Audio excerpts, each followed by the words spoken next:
we want to reconstruct the history of life. We want to know when it appeared, where, how, in which conditions, and what kind of light appear. And we want also to reconstruct the history of the Earth. And for that, we need samples. And samples are rocks. So we need rocks. Rocks are great because they preserve both the history of the planet and the history of life. And geologists have defined what we call the geological timescale, which is the time from the accretion of the Earth around 560 billion years ago to now. We divide this long time into slices. These three first slices of time, the Edian, the Archean, and the Proterozoic, form the Precambrian. And the small part here, the last 540 million years, is the Phanerozoic. So life appeared and diversified during this first period, and further in the last period here we have only more diversification. Of course, the time scale is much more complicated than this. You see here the latest version of the geological time scale. So you see time is cut into very thin periods. This whole part is only the last 540 million years ago, the Phanerozoic. So you have lots of dates based on radiometric ages, based also on fossils. We have lots of rocks and fossils preserved from this time period. And you see that the biggest part of the history of Earth, the first 4 billion years, are only a small column in this geological stratigraphic chart. Because there's much less geologists working on this time period, and also less rock preserved, at least at the surface, although this is not always true. Also less fossils, much less is known about the evolution of life, even if some fossils can be very abundant, and I will show you tonight some of them if you want. You will see also rocks from this period, from the Precambrian. So, of course, this is 4.5 billion years of Earth's history, but unfortunately or fortunately we live on a very active planet, which means that not every rock will be preserved because the Earth is very active. There are many geological processes that can erase or alter rocks. You can form mountains, rivers can erase a whole continent. Wind can also alter or remove pieces of rocks. All these processes remove part of the history. And in these rocks that preserve fossils, but some of them are not there anymore, and even if the rocks are still there, they can undergo a lot of transformation. But also life in itself can get preserved in different conditions or not. And we must realize that fossilization is a rare and complex process. So not all forms of life will be preserved in the fossil record. These are examples of modern and fossil lives. And you see that they have different composition, different structures. They can be made of mineral parts, they be macroscopic or microscopic, or be made only of organic parts. And these can be resistant and preserved or not in different conditions. So depending on the type of life and the physico-chemical conditions of the environment where they will be preserved, we will have a bias in the preservation, the fossilization. So not everything is preserved, and the whole rock record is not preserved either. That means we have only a fragmented history. We have only pieces of puzzles of the history of life and the Earth to deal with. But despite this, we can try to reconstruct this history, and the story tells us that before 4.3 billion years ago, Earth was not habitable. It was very hot.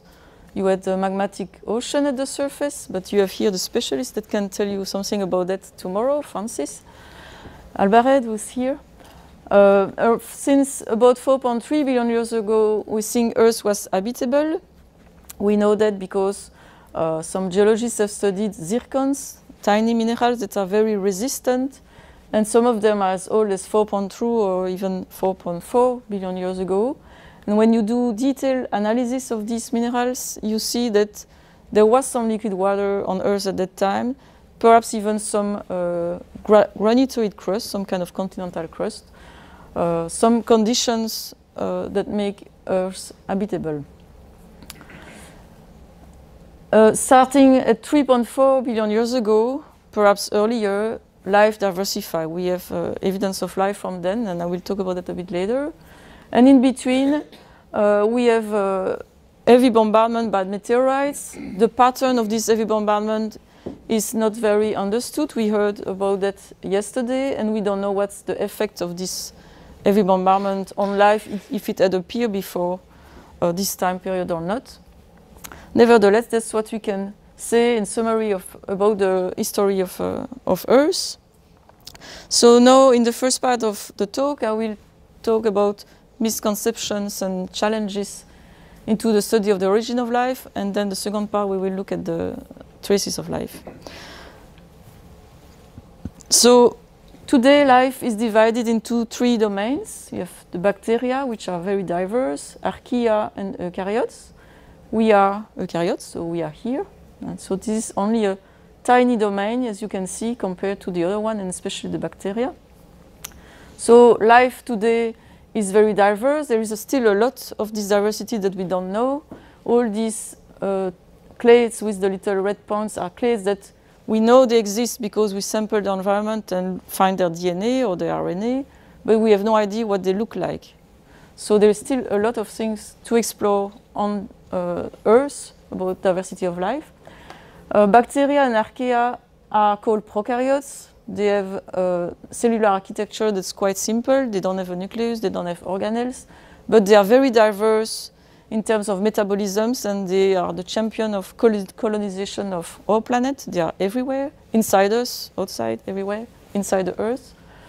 Eukaryotes have more complex cells. They have a nucleus, they have organelles, but in terms of metabolism, they are more simple. Even if it's complex, it's still less diverse.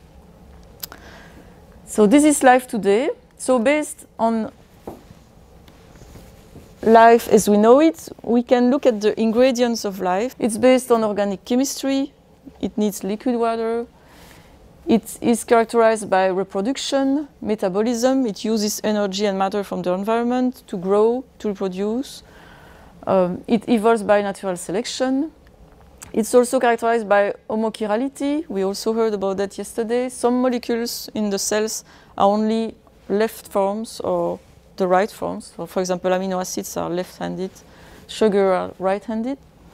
And one cell includes water, macromolecules that are made of carbon, hydrogen, oxygen, nitrogen, phosphorus, and sulfur. These macromolecules make up the membranes that are made of lipids. The membranes are the compartment in which the constituents of the cells are enclosed. The nucleic acids, like DNA or RNA, are the information that life needs to function. It's the genetic code. Proteins are chains of amino acids. They permit the metabolism and have a lot of functions in the cells. We also have big polysaccharides and a small molecule that gives the energy in the cell.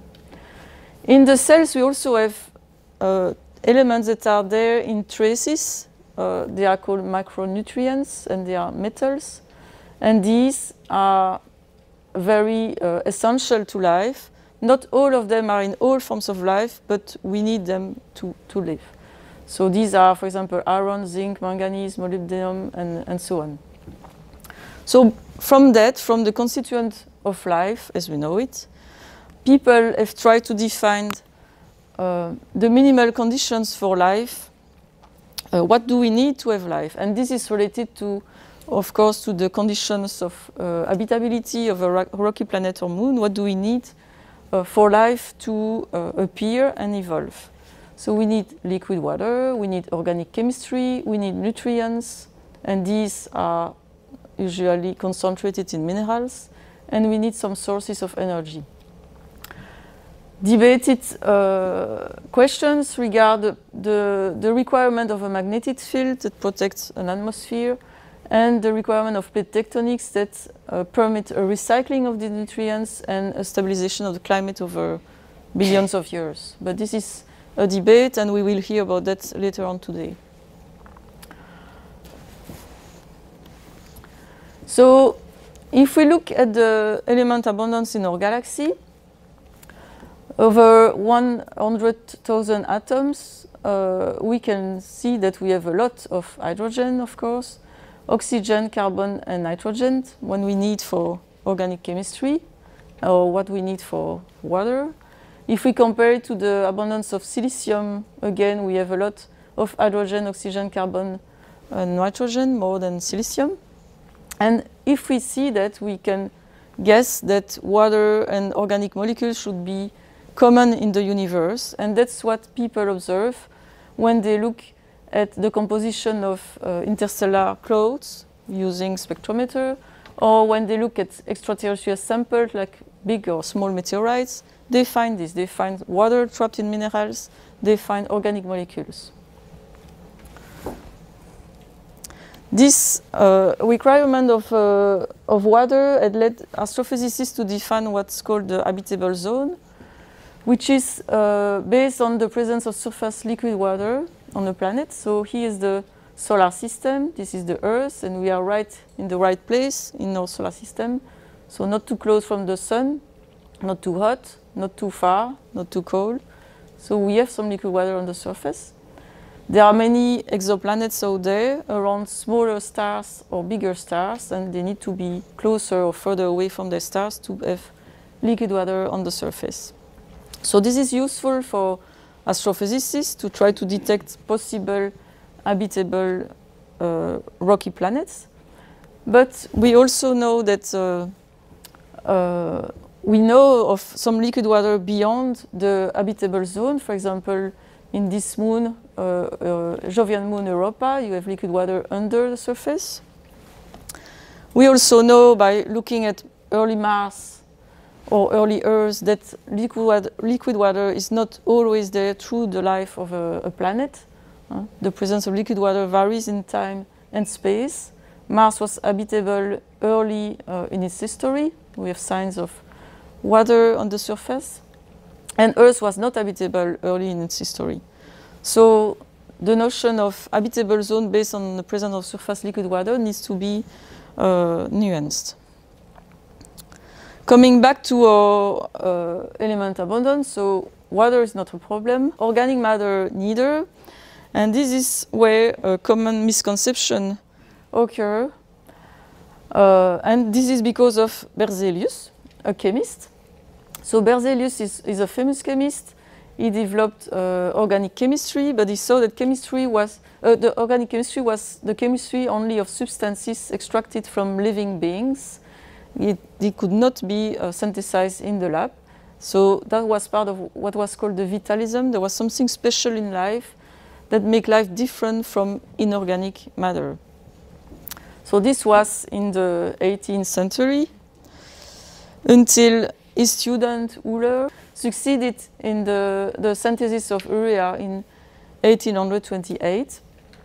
So he could do that without using a kidney or an animal, human or dog. That's what is written to his professor. And from then we know that organic chemistry is not necessarily biological. Biology needs organic chemistry, but organic chemistry can be abiotic. Organic chemistry is the chemistry of the molecules, including carbon and hydrogen. And despite that we know that for almost 200 years, you can still find in the literature, in scientific literature, in the press, comments like, we find organic molecules on Rosetta, and so we will understand the origin of life on Earth, or that we find molecules in space, and then that means that life is common in the universe. And you will see further in my talk other examples of this misconception that's still mixing up organic chemistry and biology. So we have water, we have organic chemistry. We also need the nutrients, these elements. These elements are that life needs to function. They are concentrated in minerals. Minerals are very important. They not only concentrate nutrients, but they can also be useful to catalyze chemical reactions. They can be used as surfaces for reaction. They can be used as compartment, perhaps, in the steps from prebiotic chemistry to the origin of life. So they are very interesting and important for the origin of life. But minerals have not been here since the beginning of the story of the Earth. They also have diversified through time. And this is a summary of this diversification made by Robert Hazen. So he's looking at the number of species. So for minerals, we also talk about species. The number of different minerals that appear through time. And you can see that before Earth formed, we have only a few. And then you have a bit more in meteorites. And then you have some alteration of planetesimal, and you have even more. Then you have Earth forming and cooling down. And you have minerals that can start to crystallize. Life appear, you have more minerals again. Then life invents a new metabolism, photosynthesis, that produce oxygen. And there again, this leads to new chemistry and new minerals. And then the next jump in mineral diversification is the biomineralization. So life that is controlling the production of minerals. And there you have again a new types of minerals that will appear. Here it's written that biomineralization starts at 0.54, so in the Phanerozoic, but actually the earliest traces of biomineralization we have so far are these that are 800 million years old. They are beautiful little scales made of apatite, and they are made by probably protists in the Proterozoic. So we have these elements in minerals, and these minerals form rocks. And the geologists that study very old rocks, they can really tell us something interesting about the early Earth and the early conditions. These early rocks include a diversity of mineralogy and conditions. For example, you can have rocks that are made of pebbles that have been transported and glued together to make conglomerates. You have rocks that tells you that there was volcanism, lavas, very hot lavas that sometimes cool down in water and make these pillows. That means there was liquid water. You can have fossil beaches also. You have these ripple sands. You also have deposits very rich in iron. You can have slumps in deep water that we call turbidite. We can have carbonates that have been transformed by what's called metamorphism, high pressure and temperature processes.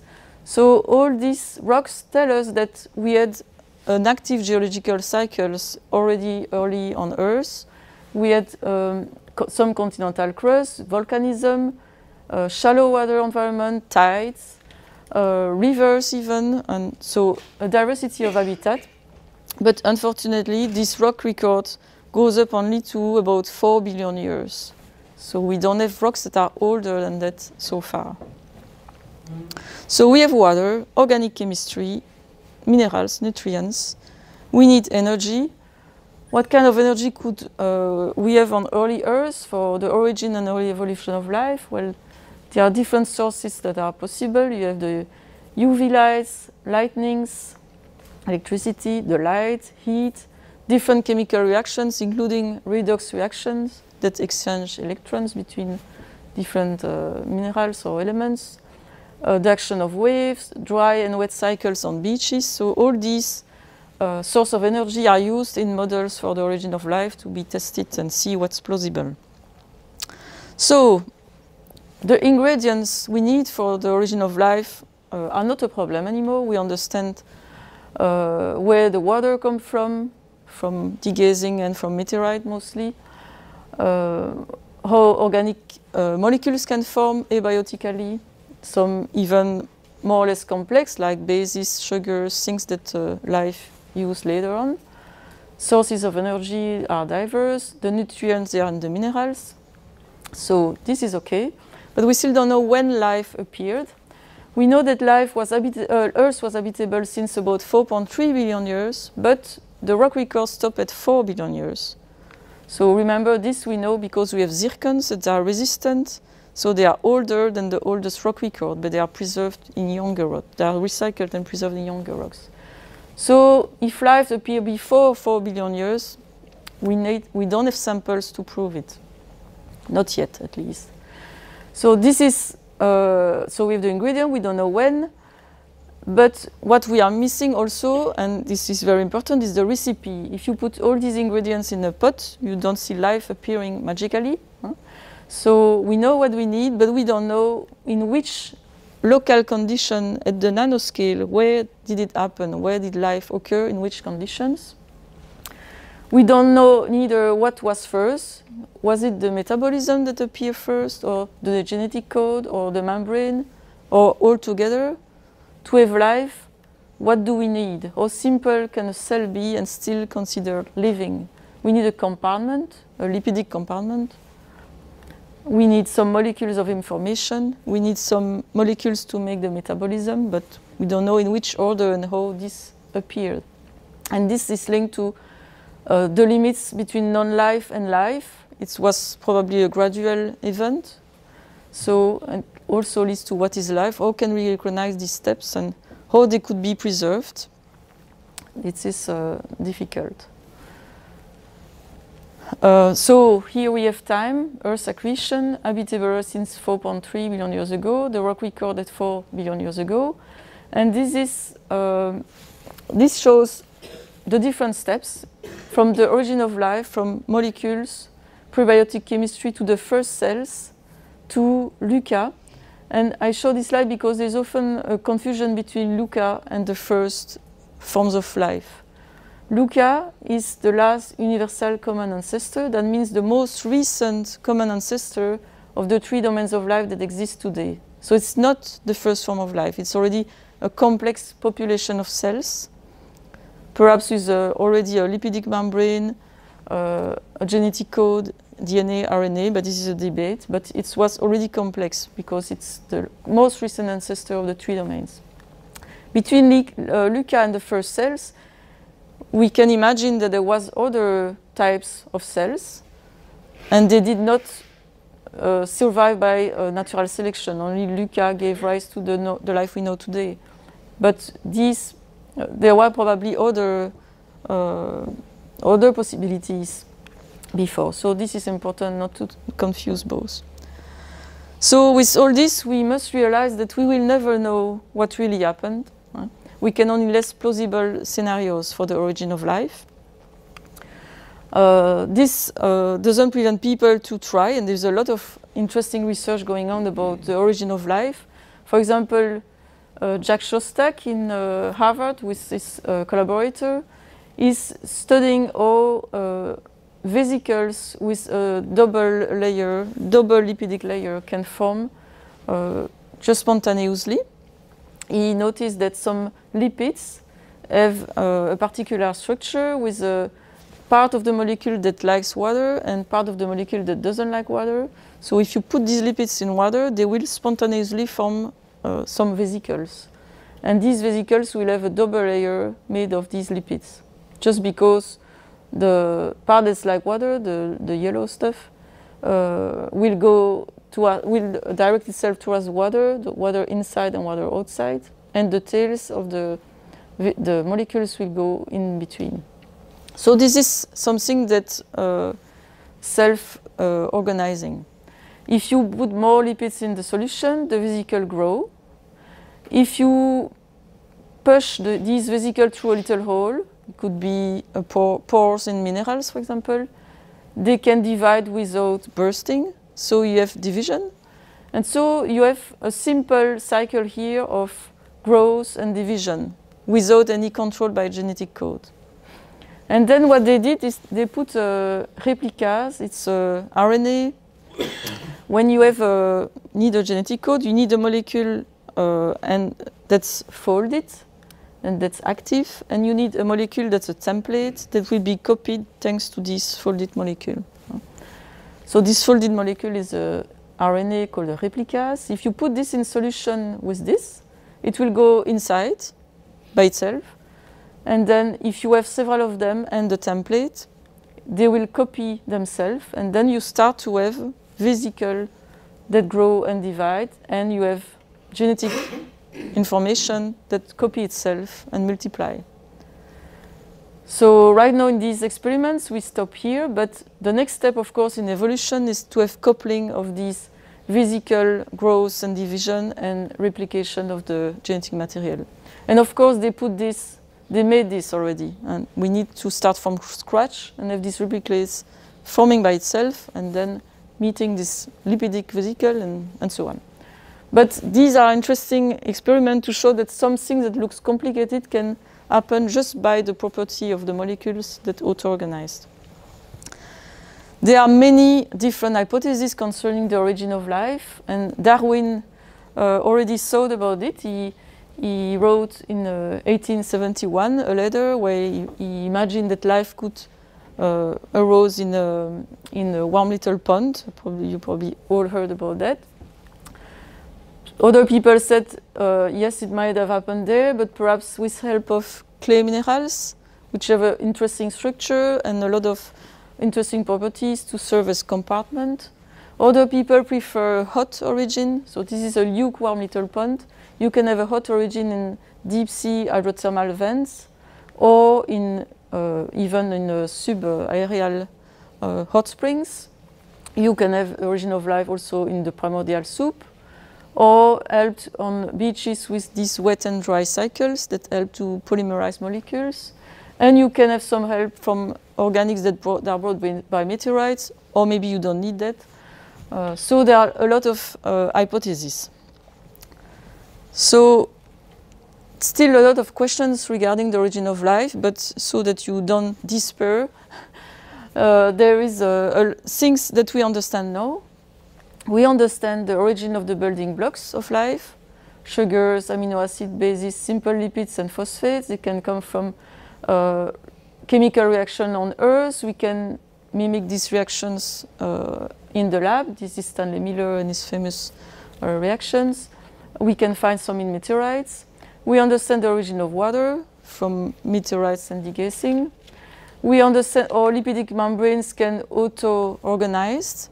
They are of course not as complex as the ones we know in life today, but it's a first step. We also understand how small peptides, small chains of amino acid can form by attaching them to one to each other. And we also understand the formation of nucleotide, again by lab experiments. So nucleotides, they are the bricks of RNA and DNA, and they are made of phosphate, sugar, and bases. And people have succeeded in experiments to show that these can form spontaneously in some conditions. But we still don't know how polynucleotide forms. If you put nucleotide in a pot, they will not attach themselves in the right order to form RNA or DNA. So there's still conditions we don't understand. We don't understand either the origin of homochirality. Remember, we heard about that yesterday. Some molecules in life are only left-handed or right-handed, and we don't know how this happened. And finally, the genetic code is a very complex language. These molecules are rich in information. This, of course, happened by natural selection. We don't know yet how it happened. So now I'm going to the second part of my talk, which is related to the early traces of life. So again, to find life, we need rocks, and to find rocks, we go to nice places like South Africa, that some of you know. And we are welcome in South Africa, as you can see. There are other places on Earth where the early rocks are well preserved, in Australia or in Russia, or even in Scotland, not so far from here. It really depends what age you want to study, what period. So we look for traces of life, and of course, if I show you this, I guess you all agree that this was life. This is an iguanodon from Belgium. This is a T-Rex. I didn't find an iguanodon running, but you get the point. So these are the dinosaurs that Philip likes, but that the meteorite killed. Huh? Well, actually, the birds are dinosaurs, so they didn't die, all of them. But of course, so when we look for life in the Precambrian, we will not look for this. We look for other kinds of life, and we have actually different tools that we can use. We don't have access to genetic the genetic code, or DNA or RNA is not preserved in such old rocks. So we have to rely on other things. We can try to look for biosedimentary structures, which are rocks that are made or influenced by microorganisms, microbial mats. And this can be really big. You see here a huge stromatolite. It's about 2.5 billion years old in South Africa. You see the people there. We can, of course, look for microfossils, and these can be preserved in different ways. They can be preserved as the original organic cell or filament, but smashed in mud, so they are a bit flattened and a bit folded. Or they can be replaced by minerals, like here, or they can be cast by minerals. In these cases, the organic disappear. Or they can be preserved in 3 dimensions in other kinds of rocks called cherts, silica-rich rocks. We can also look at chemical traces of life. We can look at the isotopic composition of organic material and see if we can detect the use of elements by metabolism, such as carbon, sulfur, and nitrogen. Or we can look at fossil molecules such as lipids, membranes, lipids, or pigments that life will produce. For example, here you see a bacterium. If you zoom on this double lipid layer of the membranes, you see that it's made of this kind of lipids. And these can be fossilized. For example, oil, petroleum, it's a juice of dead organism. It's made of lipids and other things. So these molecules can be fossilized in rocks that are not that are well preserved, not too metamorphosed. We have things we can look for, but of course there are many challenges. And more we go back in time, less rocks we have, and more they are altered and they are very transformed by geological processes. And so it's even more and more difficult to prove that we really have forms of life and not abiotic signatures. So the first challenge is the incompleteness of the record. We talked about that already. Not all the rocks have been preserved, not all life has been preserved. We also have a challenge dealing with the geological context, depending on the conditions, the physico-chemical conditions of the environment. Life will be preserved or not, and its traces will be altered or not. If you live in a hot spring in Yellowstone, you will have another preservation than if you live in the Rio Tinto, an acidic river in Spain, for example, or in Antarctica in ice. All this will determine the kind of life that's there and the kind of traces that life can leave in the rock record. And then there are processes that will alter later the rocks, like metamorphism, mountain building, folding, and all these things. When we look for traces of life in very old rocks, we have to prove that what we look for is really in the rock and not a contamination. This is called the endogenicity. So we can make thin section in rocks and show that, okay, what you think is a fossil is in the rock, but that's not enough. Then you have to prove that this thing that's in the rock has the age as the rock, the same age as the rock. This is called syngenicity. And this is very important because we don't date the fossil, we date the rock that include the fossil. So there are different ways to prove this. You can have a fossil that's flattened parallel to layers of rock, so it was included during the sedimentation. You can use Raman spectroscopy to look at the thermal maturity of the organic material of the fossil and see if it's compatible with the metamorphism of the area that you study. So you have something that's in the rock and that's syngenetic to the rock, but it doesn't mean it's biological. And to find that it's biological, there are different criteria that we can use. We need a combination of evidence. And we also need to show that it could not be produced by abiotic processes. And this is really complicated. For example, we know that isotopic fractionation of carbon can happen through biotic processes, but also through abiotic chemical reactions happening, for example, in hydrothermal conditions, but not only. And recently there were new studies showing that you can even produce organics, matter, particulate organic matter, on Earth at low temperature. We find it anyway in meteorites and everywhere in space, so we know already that organic chemistry is not necessarily biological. There are also other processes where minerals will auto-assemble to take complex shapes that look like life. But I will come back to that in the next slide. So a lot of challenges, and if finally we are convinced that what we observe is a trace of life, then we need to interpret it, what kind of life it is. And this is another challenge. So not every life gets preserved, depending on its composition, where it lived, and where it's preserved. Geological processes will alter or erase life traces. See here, you see a nice fold in rocks. This is because our planet is a very active planet, and we'll hear after in the next talk about plate tectonics. Plate tectonics is great because it's creating a lot of habitats, a lot of recycling of nutrients of the earth, a lot of energy for life to use, but it also deforms rocks, erases rocks. And here, for example, you have 3 examples of fossil cells that are macroscopic. They are preserved in mud, in shale, so they are flattened and folded. This one is 1 billion year old. It's really well preserved. It didn't see any high temperature or pressure. This one is a bit older, 1.65. It's a bit darker, and this one is 3.2. It's very dark. And if we heat up more these fossils, then we have graphite, pure carbon.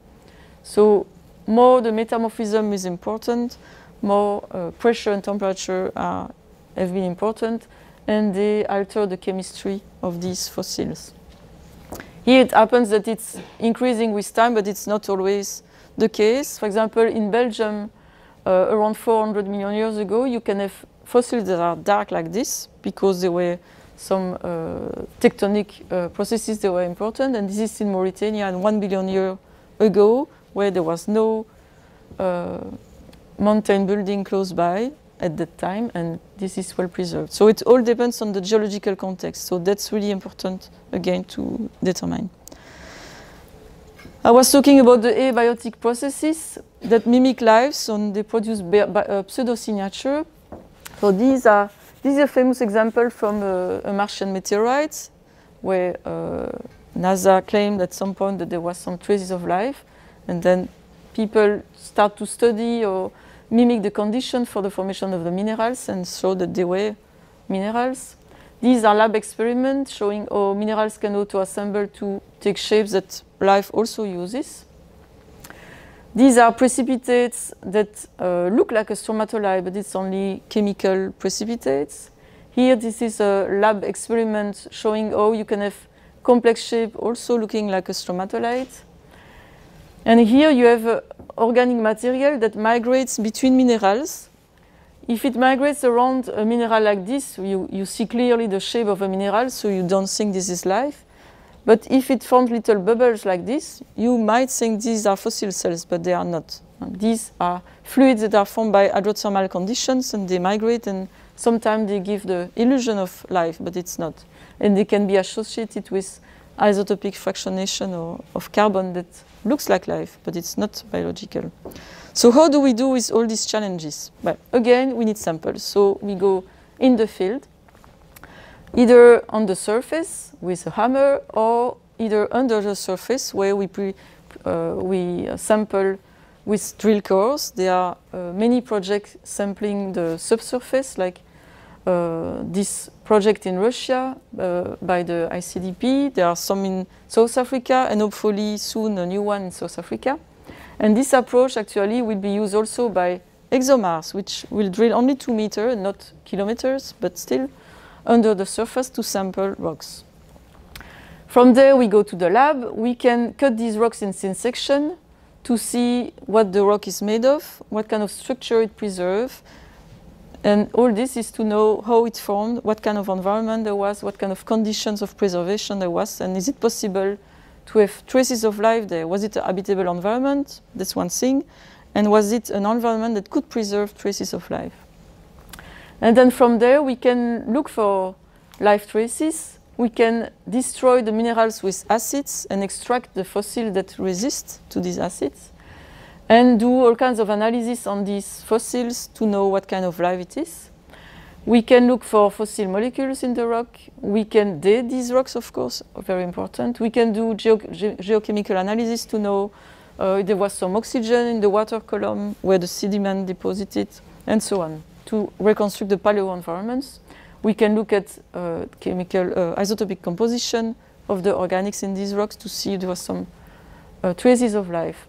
And we do that with all kinds of tools from the microscale to the nanoscale with more and more complex analysis. So that's what we do on early Earth rock.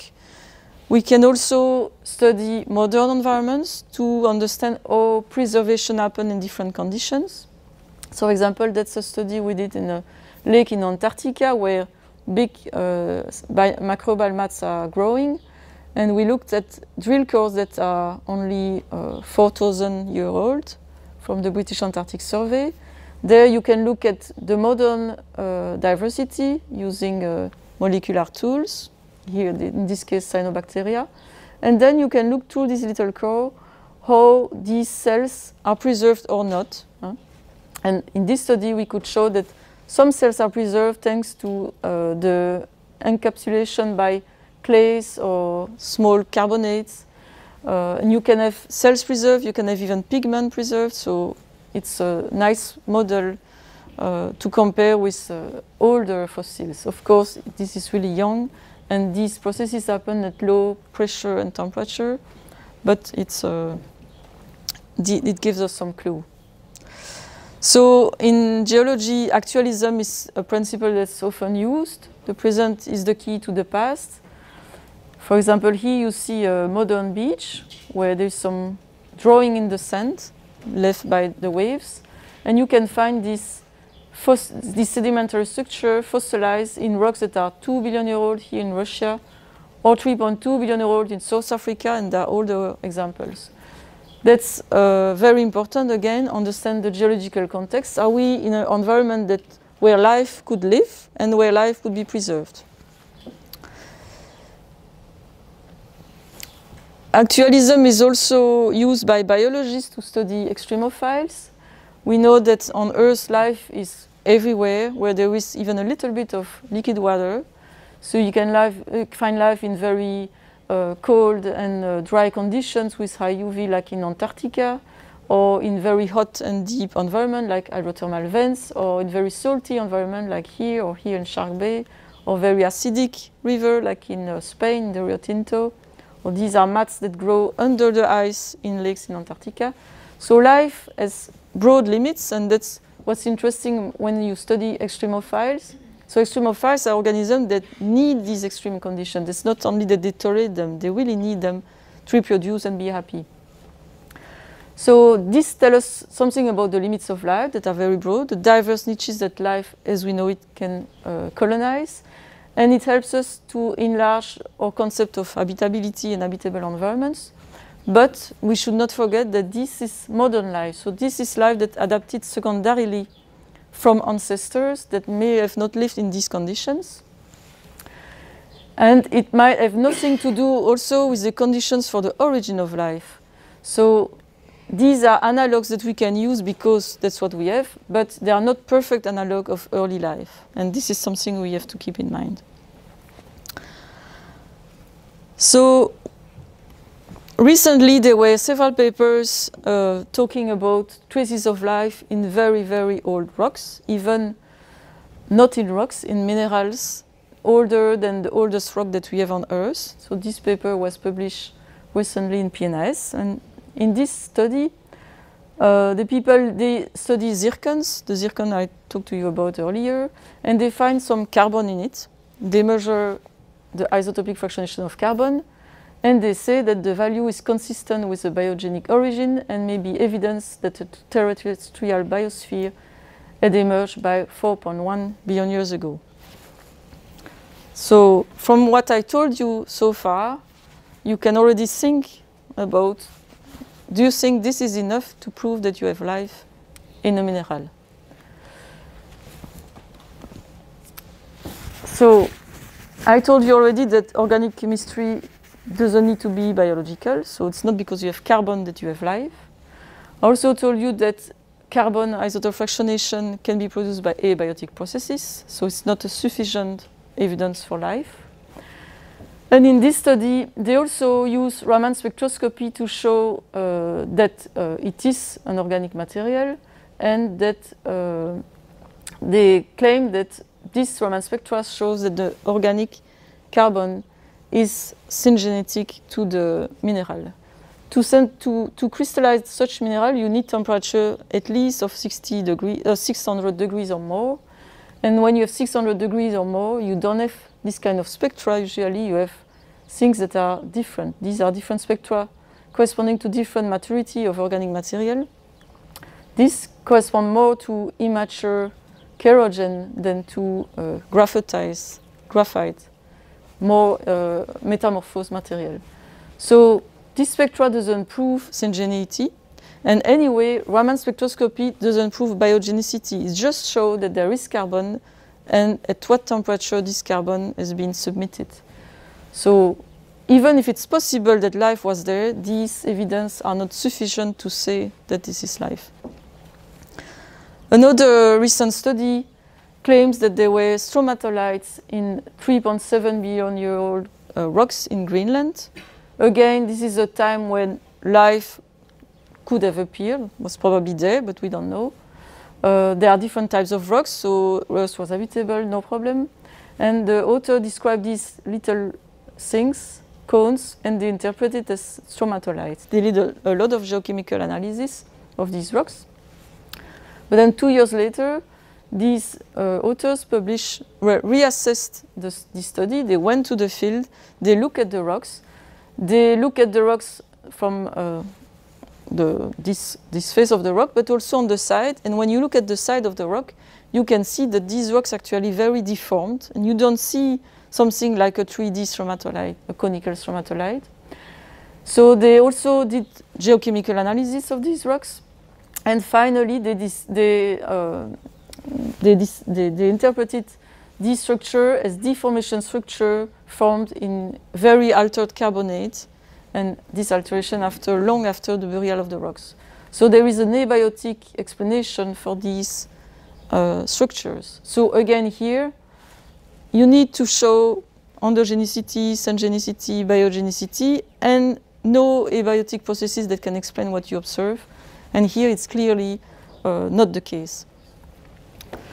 So there are some traces of life that are a bit more convincing. About stromatolites, for example, these stromatolites in the Strelley Shield of Australia, they are a bit younger. And here, it's a combination of evidence that can be used to support a biological origin. One evidence by itself is not enough, but if you combine the fact that these stromatolites that are very tiny, you see 10 centimeters here, they occur on a carbonate platform. There are different morphologies that respond to the hydrodynamism of the environment, so if the water is quiet or agitated. There is some organics in these laminations, and it's in the cone and not between the cones, so it's not random. If you measure the carbon composition, the isotope composition of the organics, you see values that are compatible with life, and you have this for carbon and for sulfur. The laminations are not regular like in abiotic precipitates, and the geochemical analysis showed that this was a marine environment, even though these rocks have been very transformed. So the whole set of evidence support more a biogenic origin than abiotic processes. About microfossils, this is a study we did. I'm talking about this because I know more about this, but it's not the only microfossils that have been described in the Archean. So this is a study we did in the Moody's group in South Africa, where there are beautiful, extensive microbial mats preserved as well. So the geological context is well established. There is lots of dating, lots of sedimentology, notably by Christoph Jobeck, who is a specialist of this area. We have studied some drill cores from old mines. We are hoping to get a new ICDP project to have new, fresh drill cores. And we have lots of evidence of shallow water marine environment with some fluviatile environment as well. So this is really amazingly well preserved. So we look at some of these rocks, cut them in thin section, see things in this thin section. So these things are in the rock. We also show that these things are as the same age as the rock. They are flattened parallel to the bedding. Raman spectroscopy showed that it's carbonaceous, it's kerogen, and the thermal maturity of this kerogen is compatible with the regional metamorphism. So this is syngenetic to the rock. But then is it life or not? Then we extracted these things from the rock with acids. The acid again destroyed the silicates but not the kerogen. And these looks like fossil cells with folds because they have been flattened in mud, preserved flattened parallel to the layers of mud. But once we cut this in thin, ultra thin section, so you cut a really thin section that's 64 nanometers thick, so really tiny, and look at it with a transmission electron microscopy, you see that it's a hollow vesicle, hollow cell. So you see the wall here and the empty space in between. So for us, this is the ultimate proof that this is biogenic. It's also with a carbon isotope composition that's compatible with life. It occurs as a population. It's only not one, but almost 100. And it's quite large. So we think this is life. We don't know any abiotic processes that could produce this, but we don't know what kind of life it is. And that's why we have a new project. We want to find more and perhaps more diversity and try to really know what it is. But that's not only the only point for the ICDP project, but for me that's the great interest. So once we have life that we are convinced that it is life, once we have fossils that we are convinced that it is life, we still don't know what it is, what kind of life. And you see here a lot of examples of beautiful fossils. Some of them you can see tonight if you want. I brought some. And so they are mostly microscopic here, and except this one and this one. And they are preserved in different ways in different environments. Many are flattened organic compressions in shales, so in mud. Some of them have been preserved in 3 dimensions in cherts, silica-rich rocks. And you have here multicellular filaments or colonies of cells. Some of them have been replaced by minerals, like this has been replaced by phosphate. You can replace organic walls by pyrite or silica or other things.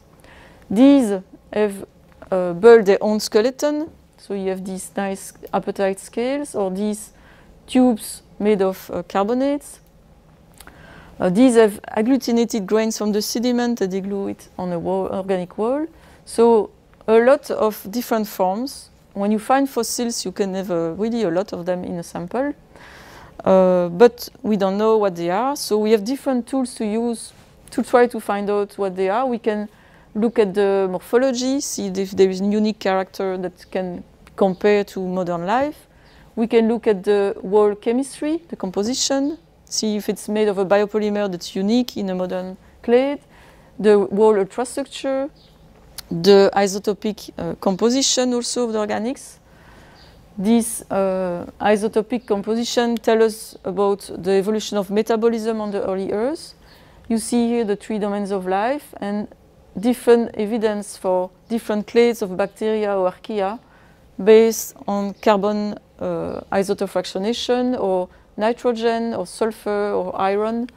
And these chemical signatures tell us about the evolution of metabolism. But of course, this is the diversity of modern metabolism. So when we measure an isotopic fractionation, we compare to what modern life is doing now. But we don't know if there were early metabolism that could have the same signature, but they were not this metabolism. And we have no idea of the metabolism of life before LUCA. We only know about the modern life. But surely life that appeared before LUCA and maybe coexisted a little bit had also metabolism, otherwise it would not be life. And probably other signatures, all the same, we don't know. So we have a limitation there. So we have a limitation when we look at the traces of life to where we put it in the tree. The tree of life is very dense. There's a lot of clades that disappear, and again, we only have a tiny information on what's left. These little lines that's left here, that's the clades that we can try to follow down to Luca, but it's only a glimpse on the whole evolution of life. So that's something we should not forget. And Darwin, again, a clever guy, already talked about the coral of life, that the tree of life is not a tree, it's not only a trunk, but it's all that's living now, it's living on a lot of dead branches. So, to summarize the challenges to interpret the traces of life, we have the problem of fossilization and what we call taphonomy. It's all the processes that alter living cell to make up a fossil. We can have also conversions between species, clades, or domains of life. For example, here you see eukaryotes, protists, unicellular cells, and bacteria, and they look the same. You can have conversions in morphology, but also in chemistry. Same molecules produced by different organisms. Here you have, for taphonomy, you have the same species that's preserved in 3 dimensions in chert or in 2 dimensions in shale, and can look a little bit different. Some species will have different morphologies depending on their life stages. Here you have a cyst, there you have a vegetative cell that's active. So if you find this in the fossil record, you think there are 2 different species, but actually it's 1 single species. There is a lot of things we don't know about the modern diversity. I told you that earlier. And even on the organism that we know exists, there's still a lot we don't know about it. We don't know what they are made of, if they make some cyst or some structure that can be preserved, what is the composition of their wall, their infrastructure, all the character that we compare to when we have fossils, but because we don't have access to the genetic code. And here we have a picture where you see a big eukaryote, a protist, but here you have also tiny little protists that are microscopic, the same size as bacteria. A lot of them are still unknown because they are difficult to cultivate. You can detect their genome in a sample of water, for example, but you cannot grow them and you don't know what they look like. And in fossil assemblages, it's very difficult to study such small fossils. So we miss this part of the diversity in the fossil assemblages. There's also the limits of actualism. We cannot compare all modern life to the fossils and vice versa because a lot of life has disappeared. And finally, we don't always know where to put our fossils in the tree of life.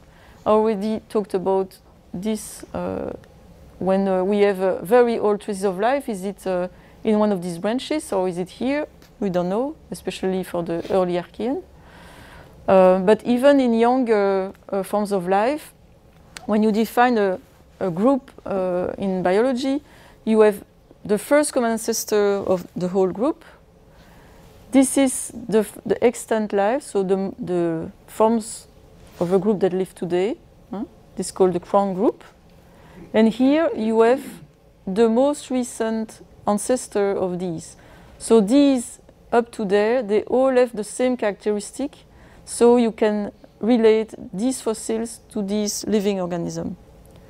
But before you had all these characteristics, you had ancestors that had some of the characteristics, but not all of them. And these are called stem lineages. This is the total group of the whole clade.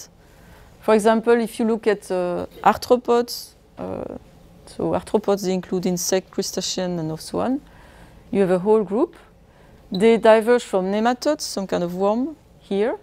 So there is a first common ancestor. And then you have all these nice Burgess shale anomalocarid and all these giant arthropods that are stem arthropods. They have some characteristics of the modern ones, but not all of them. And then you have here ancestors that have, and the recent one that have all the characteristics of modern arthropods. And this notion of stem and crown group, you can apply it within a clade or within the whole tree of life. Are you before Luca, after Luca? Or within a domain. This is the modern diversity of eukaryotes. All these are eukaryotes. And this is the most recent common ancestor of eukaryotes, LICA. So often when we have fossils, we can tell, not always, but sometimes we can tell if it's an eukaryote or a prokaryote. I can tell you that story another time. But we don't know if it's one of these clades or if it's here between the first eukaryote, this point, and the most recent common eukaryote here. And this is because fossilization doesn't preserve all the characteristics. But nevertheless, even if we have these limitations, we can still use the fossils to know something about evolution of early life. For example, these fossils, they are so far the oldest eukaryotes that we found, the fossils. We know they are eukaryotes because of different criteria, such as the morphological complexity, multi-layered walls, and so on. So this morphology of ornamented wall tells us something about the biology, the fact that it had a cytoskeleton, even if the cytoskeleton itself is not preserved. But we don't know what kind of eukaryote it is. We don't know if it's an ancestor of a modern clade or if it's before LICA. It's still useful because we know we can document the evolution of biological innovation through time, but to identify what it is difficult. We are trying actually to develop new tools to better understand the paleobiology, but that's another story. So if we combine everything I told you, we combine information from geology and paleobiology, again we can reconstruct the evolution of the Earth and evolution of life and see how the biosphere and the geosphere interact. We see that conditions have changed a lot since the formation of the Earth. We went from an anoxic world to a stratified ocean to the world we know today. There were a lot of geological events. They could be extraterrestrial, like meteoritic impact, or they can be terrestrial, like formation of supercontinent and fragmentation, glaciation that were global. All these events have, of course, an impact on life diversity. And life itself, of course, has a big impact on the evolution of the planet. For example, the invention of oxygenic photosynthesis by cyanobacteria completely changed the chemistry of Earth, atmosphere, oceans, and continent, leading to rise of mineral diversity, rise of eukaryotes also. So there is a clear interaction between Earth and life, of course. One thing that we should be careful about is not to conclude when you see that life went from simple to complex and there is a direction in evolution. That's tempting when you see this, but of course these are fragments, these are steps in evolution. But when we are here, we have animals, but we also have bacteria, archaea, and we are all as evolved as all life that lives today has the same level of evolution that it has developed through time. So again, about misconception, we should not confuse the fact to be evolved and the fact to be complex. And life doesn't always go towards complexity. There is a lot of simplification also. The evolution can go to simplification. There is no direction to evolution, which is often people are tempted to see a direction because humans look like they are on the top of evolution, which is not the case. We are just a dot here somewhere. And bacteria and archaea are actually the dominant life forms on our planet. So no direction of evolution, but it's a succession of random events with contingency. Contingency means that not anything can happen from any point in evolution. Once you have something, for example, once you have a bacteria, you are not going to make an archaea. You diversify within the bacteria and so on. But from bacteria and archaea, you can make eukaryotes. So who knows what can happen later? And of course, natural selection. So evolution can be explained, it makes sense, but there is no sense to evolution. And again, here, sometimes people confuse with the meaning of life, and this is a more philosophical issue, but meaning of life is something that we decide each for ourselves, and evolution is just going through different processes with no direction. So in conclusion, the study of early Earth and early life, it's very exciting, and I hope many of you will continue in this direction. Why? Because it can tell you something about the habitability conditions. It tells us definitely something about what are life signature, how to recognize them, characterize them, and how they can get preserved. So in which rock should we look for traces of life on Earth, on Mars, wherever. So it's needed to know how to detect life and to develop missions and decide where we want to land, which instrument to bring with us, what kind of sample to bring back, because there's some analysis that a robot cannot do on a planet. What to look for in the atmosphere of exoplanets where we cannot go by remote sensing. And finally, this whole adventure that's part of astrobiology help us to understand life, Earth, and the universe, whether or not we find extraterrestrial life. It's anyway exciting and interesting. So my last slide is about a misconception that unfortunately many of us are suffering from. What is astrobiology? Some people think that astrobiologists only look for ET, and since we don't know if it exists, we look for nothing, so we are doing nothing. And actually, you know that astrobiology is the study of the origin, evolution, distribution, and future of life in the universe, and Earth is in the universe, so including Earth. And astrobiology means from astrophysics to biology, but through geology, geophysics, chemistry, philosophy, and history. Thank you.